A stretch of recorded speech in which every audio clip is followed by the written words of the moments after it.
Hey guys, I'm Chris. Welcome to Show Me the Hawgs. In this video I'm going to show you how to tie an ALBRIGHT knot. Now an ALBRIGHT knot is a great knot that you can use to tie two pieces of fishing line together that have differing diameters. So in this demonstration I'm going to use two pieces of paracord.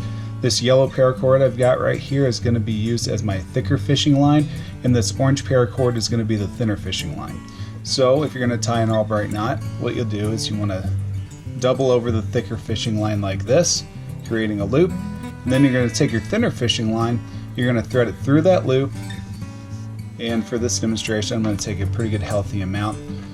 And what I'm going to do is I'm going to bunch all of those up together and then begin wrapping the thinner fishing line around the thicker fishing line and the thinner fishing line together. So as you can see, all three strands are being wrapped up under that thinner fishing line, and depending on how thick your fishing line is going to depend on how many wraps you're making.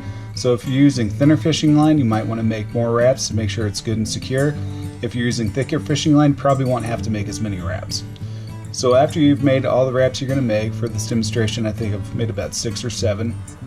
I'm going to take this tag end, I'm going to thread it through that loop, and then if this was actual fishing line, I would wet it with either some saliva or the water, and then I will pull it tight. And at this point, all you have to do is trim the tag ends to complete the ALBRIGHT knot. Well, if you guys enjoyed this video, if you did, we'd appreciate it if you consider subscribing. If you want to learn more fishing knots you can use on your fishing adventures, we have a fishing knots tutorial playlist.